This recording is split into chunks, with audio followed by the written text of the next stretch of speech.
మంచి లంగావని వేసుకొని, అంటే ఇంతమంది చూసిన ఈ అమ్మాయి ఏదో కొత్తగా ఏదో తెలియని ఆనందం.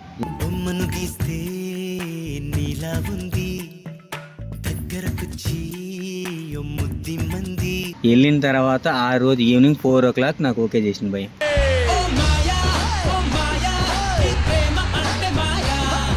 నేను నిజంగా తను కలిసిన వెంటనే షాక్ అయ్యా, చూసా.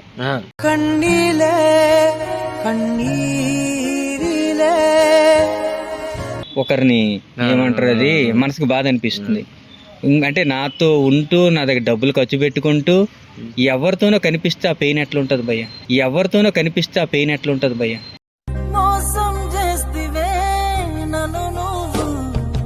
ఒక 10 లక్షల నుండి 12 లక్షలు ఖర్చు పెట్టా భయ్య అమ్మాయి కోసం. ఆటో, బంగారం అన్నీ అమ్మేశా.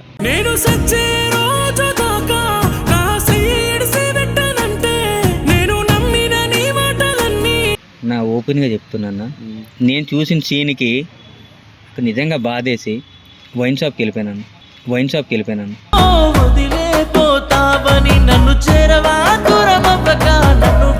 Hello guys, welcome to Abhi TV. నేను మీ ప్రేమ్ కుమార్. హాయ్ అన్న. అన్న, ఏంది అసలు మీరు ఏ ఊరు? మాది వైజాగ్ అన్న. ఫస్ట్ నీ పేరు ఏం పేరు అన్న? సతీష్ కుమార్. ఏ ఊరు? వైజాగ్ అన్న, మధ్యలపాలెం. వైజాగ్ అన్న. చెప్పన్న, అసలు ఏంది నీ స్టోరీ, ఏంది నీది లవ్ ఎట్లా స్టార్ట్ అయింది, అసలు ఎక్కడి నుండి ఫస్ట్ అమ్మాయిని ఎప్పుడు చూసినావు, అసలు అమ్మాయిది ఏ ఊరు? అమ్మాయిది కూడా వైజాగే అన్న. నీ ఊరే? వైజాగే, మధ్యలపాలెమే. మధ్యలపాలెం గవర్నమెంట్ కాలేజీలో మాకు పరిచయం, ఒక 2 years పరిచయం. నీకెట్లా పరిచయం అని? అంటే నేను మధ్యలపాలెం గవర్నమెంట్ కాలేజీలో చదువుకున్నాను. అంటే యాక్చువల్లీ అక్కడ ఆటో డ్రైవర్ చేసేవాడిను. అంటే నార్మల్గా వాళ్ళు మంత్లీ ఫీజు అని ఇట్లా ఉంటుంది కదా, దానికి నేను ఒక 10 members-ని గర్ల్స్ని తీసుకొని వాళ్ళ ఇంటి దగ్గర దించడం అట్లా చేసేవాడిను. అంటే ఆ అమ్మాయి కూడా ఇంటర్ ఫస్ట్ ఇయర్ కొత్తగా జాయిన్ అయ్యింది. నువ్వు సీనియర్ అప్పుడు? అంటే మనం అక్కడే ఆ ఏరియాకి ఆ ఆటో కాలేజ్ కూడా మనం గర్ల్స్ని ఇట్లా డ్రాప్ చేయడం అట్లా ఉంటుంది. సో అట్లా మనకు పరిచయం అన్న. అంటే ఫస్ట్ డే కొంచెం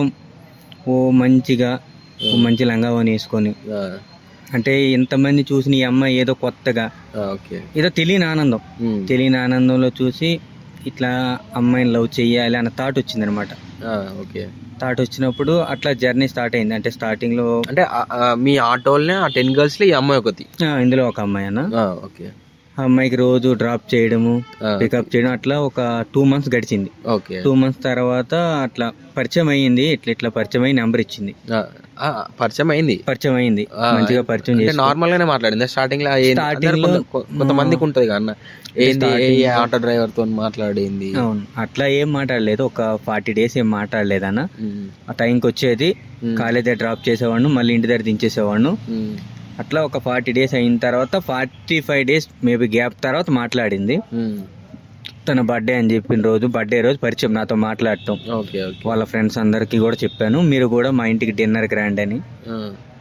డిన్నర్కి వెళ్ళా. ఆ రోజు స్టార్టింగ్ అన్న, ఆ రోజు నుండి పరిచయం అయింది. పరిచయం అయిన తర్వాత ఇంకా నెంబర్స్ తీసుకున్నాం, మాట్లాడుతున్నాం, క్లోజ్గానే అయ్యాం. అంటే వాళ్ళ ఇంట్లో పరిస్థితి కొంచెం నాకు అనిపించింది, కొంచెం పేదరికంగా, అంటే నార్మల్గా అంటారు కదా రేకులు ఇల్లు అంటారు కదా, అందులో ఉంటది అనమాట అమ్మాయి. సరే, ఇంకా పరిచయం అయ్యింది. అమ్మాయి క్యారెక్టర్, బిహేవియర్ అన్ని మంచిగా ఉన్నాయి అని చెప్పి అమ్మాయి మాట్లాడుతూ నా మాటలకి కొంచెం ఈ అబ్బాయి మంచోడు, అర్థం చేసుకుంటది అని చెప్పి అమ్మాయి కూడా మనకి అంటే మాటలు అర్థమవుతాయి కదా, అట్లా అర్థమయ్యి నేను ప్రపోజ్ చేసిన. మీరంటే నిజంగా నాకు చాలా ఇష్టం, బాగా చూసుకుంటా అంటే అమ్మాయి 2 days టైం అడిగింది.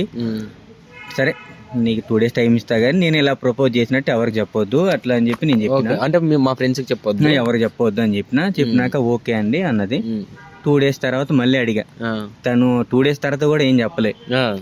తర్వాత రోజు సండే రోజు తనే నాకు మెసేజ్ చేసింది. మెసేజ్ చేశాక బస్ స్టాప్ దగ్గర, మధ్యలపాలెం బస్ స్టాప్ దగ్గర అంటే నేను వెళ్ళిన తర్వాత ఆ రోజు ఈవినింగ్ 4 o'clock నాకు ఓకే చేసింది భయ్య. 4కి ఓకే చేసింది. చాలా హ్యాపీ అనిపించింది.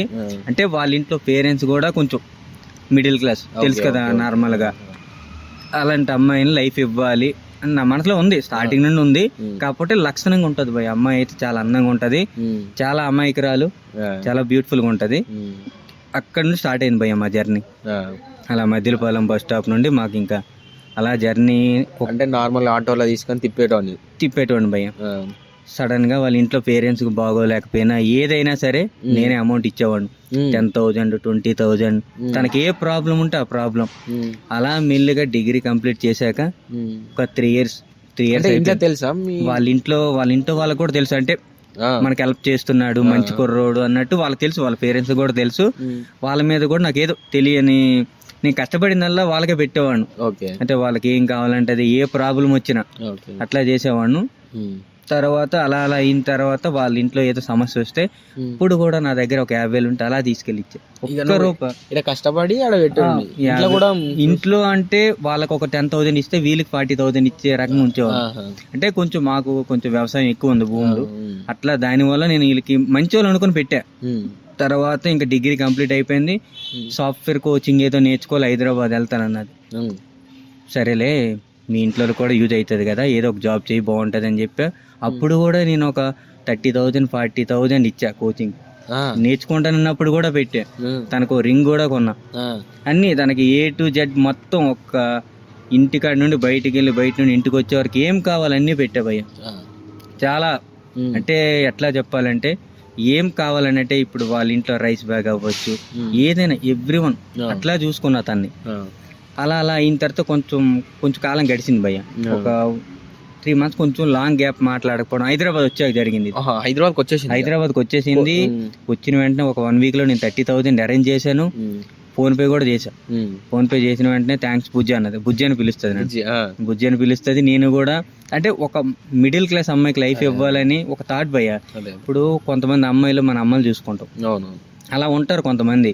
ఇప్పుడు ఆ అమ్మాయి నేను బాగా చూసుకున్నా. అంతవరకు మా జర్నీ స్టార్ట్ అయింది. హైదరాబాద్ ఎప్పుడు వచ్చిందో అప్పుడు నుండి కొంచెం అవాయిడ్ చేయడం స్టార్ట్ చేసింది భయ్. ఎందుకు అవాయిడ్ చేస్తున్నావు అని అడిగితే బిజీ, కోచింగ్ అది ఇది అని చెప్పుకొస్తుంది, జాబ్ సర్చింగ్, కోచింగ్ అవన్నీ చెప్పుకొస్తుంది. స్టార్ట్ అయింది భయ్. అక్కడ నుంచి స్టార్ట్ అయింది. కాల్ వెయిటింగ్ వస్తుంది. నేను కాల్ చేస్తే కాల్ వెయిటింగ్ వస్తుంది. అంతకుముందు వెయిటింగ్ వచ్చేది కాదు, ఇప్పుడు వెయిటింగ్ వస్తుంది. అరే ఎవరితో మాట్లాడుతున్నావు అంటే మా అమ్మతో మాట్లాడుతున్నా, మా అన్నయ్యతో మాట్లాడుతున్నా, మా తమ్ముడితో మాట్లాడుతాను అంటుంది. సరే నాకు హిస్టరీ పెట్టా అంటే నా ఫోన్ ఛార్జింగ్ లేదు, నేను ఇప్పుడే పెడతా అది ఇది అంటుంది. సరే అప్పటికి నేనేం అనుమానం పడలేదు. సరేలే ఇంట్లో వాళ్ళు ఉంటారు కదా కామన్ గా, సరేలే అని నా మనసుకు అనిపించుకుంటూ వచ్చా. 1 month అట్లనే అవుతుంది. సరే ఎందుకైనా మంచిది ఒకసారి హైదరాబాద్ వెళ్దామని నా మనసుకు అనిపించింది, చూడాలనిపించింది అని చెప్పి నేను తనకు కూడా కాల్ చేయలే. మా ఫ్రెండ్స్ ఉన్నారు, వాళ్ళ దగ్గరికి వచ్చా. తర్వాత ఇలా చెక్ చేసుకుంటున్నా తిని ఎక్కడ ఉంది ఏంటి, సరదా నార్మల్ గా నేను వచ్చిన తెలియకున్నా ఎక్కడ ఉన్నావు ఏంటి, ఆఫీస్ ఎక్కడ అన్నట్టు. తను జెన్యున్ గా చెప్పింది. ఓకే నేను తర్వాత డే ఎప్పుడు కలుద్దామని నేను రెడీ అయ్యా. సడన్ సర్ప్రైజ్ ఇద్దాము, హ్యాపీగా ఫీల్ అవుతుంది కదా అనుకున్నా భయ్య. కానీ ఇక్కడికి వచ్చిన తర్వాత భయ్య నేను ఇంత ఖర్చు పెట్టిందల్లా కూడా ఏం యూజ్ కాలే. అంటే ఎట్లా అంటే ఇక్కడ డ్రెస్ మెయింటెనెన్స్, ఈ హైదరాబాద్ కల్చర్కి అలవాటు పడి నేను నిజంగా తను కలిసిన వెంటనే షాక్ అయ్యా. చూడగానే అసలు తినేనా అనుకున్నా. అంటే అంత చేంజ్ అయింది. అంటే కామన్ గా బిజీ అని వస్తుందంటే ఎవరితోనూ అనుకున్నాను కదా, ఒకరిని ఏమంటారు అది మనసుకు బాధ అనిపిస్తుంది. అంటే నాతో ఉంటూ నా దగ్గర డబ్బులు ఖర్చు పెట్టుకుంటూ ఎవరితోనో కనిపిస్తే ఆ పెయిన్ ఎట్లా ఉంటుంది భయ్య. అంటే వేరే వాళ్ళతో చూసా భయ్య. నేను వాళ్ళ ఆఫీస్ దగ్గర బయటనే చూసిన, వాళ్ళ ఆఫీస్ లొకేషన్ అన్నీ తీసుకున్నా. కానీ నేను ఇప్పుడు వస్తానని తనకు చెప్పలా. సడన్ గా వెళ్దామని చెప్పి అన్ని డీటెయిల్స్ లాక్కున్నా. కాకపోతే చెప్పిన తర్వాత నేను వెళ్ళిన తర్వాత అసలు ఏంటి ఎలా ఉంది ఏంటి అని చూస్తే భయ్య కళ్ళంటే వాటర్ వచ్చాయి భయ్య. నాకు నిజంగా బాధేసింది. అంటే నేను కష్టపడిన ఒక 2 సంవత్సరాలు నా కష్టాజీతం ఒక 10 లక్షల నుండి 12 లక్షలు ఖర్చు పెట్టా భయ్య. అమ్మాయి కోసం ఆటో, బంగారం అన్నీ అమ్మేశా. మొత్తం గోల్డ్ ఏం లేవు అన్నీ అమ్మేశా. ఆ స్టేజ్లో ఉన్నా. అంటే తన కష్టం వస్తే నిలబడ్డా. కానీ ఇలా చూసిన తర్వాత బాధ వేసింది భయ్య నాకు. అంటే నన్ను ఓన్లీ వాడుకోవడానికి కోసమే వచ్చింది అని నేను తెలుసుకోలేకపోయాను. అంటే తన పద్ధతి అన్ని చూసి నేను చాలా హ్యాపీగా ఫీల్ అయ్యా. ఇలాంటి వైపు దొరికింది అన్న ఆనందం. ఓకే కాదన్న, ఇప్పుడు నువ్వు చూసిన తర్వాత నువ్వు అమ్మాయితో మాట్లాడలేదా అసలు ఏంది? నా ఓపెన్గా చెప్తున్నా, నేను చూసిన సీన్కి నిజంగా బాధేసి వైన్ షాప్కి వెళ్ళిపోయినాను. బాగా తట్టుకోలేకపోయాను. ఎందుకంటే అది ఆ సీన్ నాకు అంటే నేను ఫస్ట్ ఆ డ్రెస్ వేసింది నా గర్ల్ ఫ్రెండ్ కాదు అనుకున్నా, నా లవర్ కాదు, తిని కాదు అని అనిపించింది. అంటే అంత అంటే నేను పోల్చుకోలేకపోయినా తన డ్రెస్సులు, తన ఇది అంతా కూడా స్టైల్ మార్చిపోయింది. ఎయిర్ నార్మల్గా అంటారు కదా, ఏమంటారు సింగిల్గా జడేసుకుంటారు, ఎయిర్ ఇక్కడ ఏంటంటే వదిలి మొత్తం ఇక్కడ వరకు సగం డైర్లు వేసుకొని అంటారు కదా, అట్లా అట్లా చేసి నేను చూడలే. అంటే తినాను కాదు, 1కి 4 సార్లు చెక్ చేసుకున్న తర్వాత భయ్య తనని నాకు అర్థమైంది భయ్య. తన పక్కన ఒకడు ఉన్నారు, వాళ్ళు హగ్ చేసుకున్నప్పుడు నాకు కరెక్ట్గా నాకు కనబడగానే నేను ఏం చేయాలో తెలియక భయ్య ఒక 4గురిని అడిగా, భయ్య ఈ డాడ్ వైన్ షాప్ అంటే బాధ ఎవరికి చెప్పుకోవాలో తెలియక వైన్ షాప్కి వెళ్ళి నాలో నేను ఒక పిచ్చోడు, అంటే దాన్ని 100% ముంచేసింది, నన్ను వాడుకుంది, నాకు అంతా తెలిసిపోయింది. నేను చూసిన అమ్మాయి వైజాగ్లో ఉన్నప్పుడు ఒకలా ఉంది, ఇక్కడికి వచ్చాక ఒకలా ఉంది. ఓకే, అది తను చెప్తున్న మాటలన్నీ వైజాగ్లో జెన్యూనిటీ అనిపించింది, ఇక్కడికి వచ్చాక అంతా కూడా నేను వాడుకోవడానికి నా లైఫ్లోకి వచ్చిందన్న విషయం అర్థమైపోయింది. ఎందుకంటే ఓ యాపిల్ ఫోన్, చేతిలో యాపిల్ ఫోను, ఇవన్నీ చూడగానే నాకు అర్థమైపోయింది నన్ను వాడుకోవడానికి అయింది, మనోడు కూడా గట్టిగా వాడుతుంది మనోడు కూడా అని చెప్పి నేను ముఖం మీద అడిగా. తను ఎవరు అని అడిగితే మా ఆఫీస్లో ఫ్రెండ్ అన్నది. నిజం చెప్పాను, నిజంగానే మా ఆఫీస్లో ఫ్రెండ్ కాదు, తను కూడా అడుగు నీకు పరిచయం చేద్దామని తీసుకొచ్చా అన్నది. అవునా అన్న, నిజంగానే నీ మీద ఒట్టు అన్నది. నాకు విషయం ఎలాగో తెలుసు, నేను నిజంగా ఓపెన్ అయిపోయాను, నేను అన్నీ చూసా, నన్ను ఇంకా మోసం చేసింది చాలు. నాకు ఆల్రెడీ నా ఆస్తి అంతా తగలబెట్టుకొని మా పేరెంట్స్ని వదులుకొని ఈరోజు ఒక హైదరాబాద్ వచ్చి నువ్వు చేసిన పనులకు నీ పిచ్చోళ్ళు అయిపోయాను. నా బాధ ఎవరికి చెప్పుకోవాలో తెలియట్లేదు, కానీ నువ్వు నన్ను ఎంత మోసం చేస్తావు అని అనుకోలేదు. ఓకే భయ్య, ఇప్పుడు ఒకవేళ అమ్మాయి కనుక ఈ వీడియో చూస్తే ఆ అమ్మాయికి ఏమని చెప్పాలనుకుంటున్నావు? నేను ఒకటే చెప్దాం అనుకున్నా భయ్య, నాలాగా నేను ఎంత ఇష్టపడ్డాను కదా, నాలాగా అతన్నైతే మోసం చేయొద్దు. నువ్వు జెన్యున్గా ఉండు. ఇంత ఖర్చు పెట్టిందంతా కూడా నా అనుకుని నీకు ఖర్చు పెట్టా, ఏదో డబ్బుల కోసం ఆ చూపించైతే కాదు. నాలాగా వాడిని మోసం చేయొద్దు, నువ్వు హ్యాపీగా ఉంటే చాలా, ఇంకొకరిని మోసం చేయకు. అదే నీ దగ్గర నుండి నేను కోరుకునేది. అంతే భయ్, అంతేనా? అంతే. థ్యాంక్ యూ అన్న, సూపర్ అన్న, నువ్వు నీలాంటి వాడు ఒక్కడు ఉంటే చాలన్న. ఓకే గాయస్, ఇది ఈ వీడియో. విన్నారు కదా అన్న లవ్ స్టోరీ. ఇలాగనే మీకు కూడా ఏమైనా లవ్ స్టోరీలు ఉంటే కింద కామెంట్ చేయండి, వచ్చేసేయండి, ఇంటర్వ్యూ చేద్దాం. ఇది గాయస్ వీడియో. ఒకవేళ ఈ వీడియో మీకు నచ్చినట్లయితే లైక్ చేయండి, షేర్ చేయండి, సబ్స్క్రైబ్ చేయండి. మళ్ళీ కొత్త వీడియోతో మీ ముందుంటా. Until then bye.